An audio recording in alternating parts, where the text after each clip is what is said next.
priesthood that God says that we are. Verse 26. What is written in the law? He replied. How do you read it? He answered.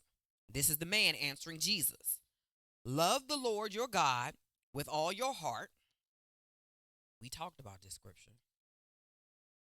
With all your soul, with all your strength, and with all your mind.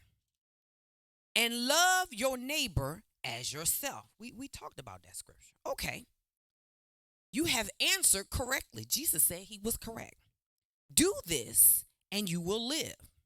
So the man says, and who is my neighbor? Verse 30. Jesus said, y'all ask such good questions. A man was going down from Jerusalem to Jericho when he was attacked by robbers. I was clutching the pearls, Tamika. I said, the robbers done got him. They stripped him of his clothes, beat him, and went away, leaving him half dead. Verse 31. A priest happened to be going down the same road, and when he saw the man, he passed by on the other side. He crossed the street when he saw old boy over there in the ditch. So, to a Levite is a priest. The tribe of Levi were assigned to the priesthood by God. And so they were designed, raised, and trained to serve as priests. So these people were considered royalty. These people were considered respected. So the other man in verse 31 is called a priest, but a Levite is a priest. So they basically hold the same position in the earth. When he came to the place and saw him, passed by on the other side, he also crossed the street. Verse 33. But the Samaritan, as he traveled, came where the man was, and when he saw him, he took pity on him. Verse 34. He went to him and bandaged his wounds, pouring out oil and wine.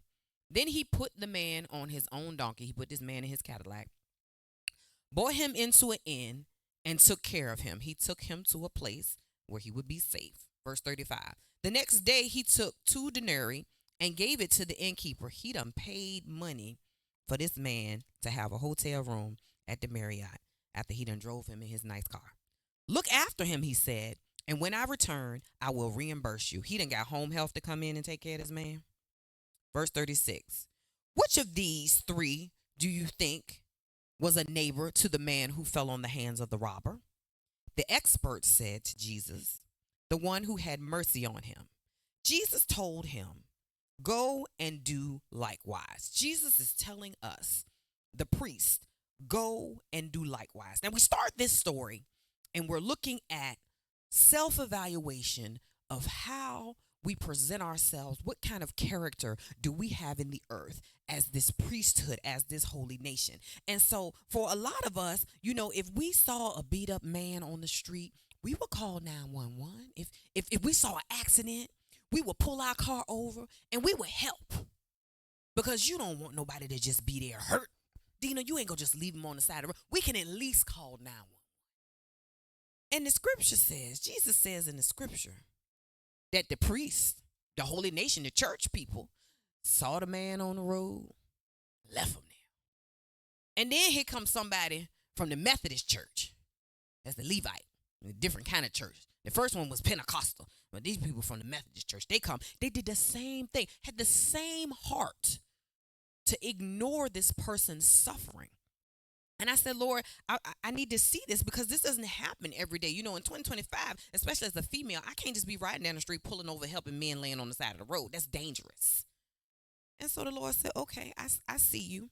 He said, but what about when your neighbor falls upon hard times, like when people lose their jobs, or when they don't have something nice to wear to the event, or when somebody has had a verbal altercation with another coworker and their feelings are hurt and they're crying in the bathroom? How do we respond to these people in our life that we see sitting on the side experiencing something that has broken them, and that has caused a tragedy in their life, and that has given them a place of depression and anxiety? How do we respond when we get to work and we see the girl come out the bathroom and she got her skirt tucked in her pantyhose and she got a piece of toilet paper on her shoe? Do we lean over and say, hey, look,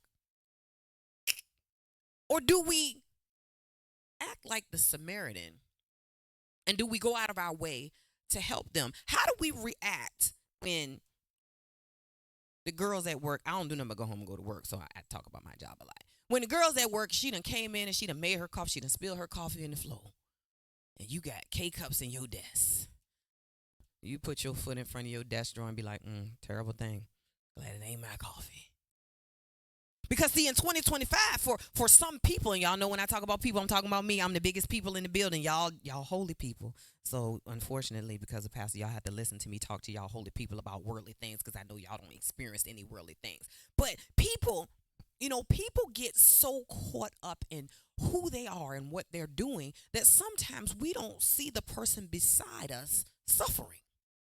Because sometimes something as small as a cup of coffee is a grand gesture to the person that needs that cup of coffee. Sometimes something as small as saying, did you need a ride home from church? Did you want to come to the women's tea? I know it's $20, but if you wanted to come, and I would gladly pay your $20 so that you can come and fellowship with the rest of the women on Saturday. Those small things, because, for people sometimes, your money, I got all the love. I love my neighbor just like I love the Lord, but you can't have none of my money. But the responsibility of the priest was what? Sacrifice and worship. Thank you for being with us today. Elevation Life Center. It's center where faith and family grow together. See you soon. And remember, we're always lifting you higher. Elevation Life Center, where faith you. Elevation Life.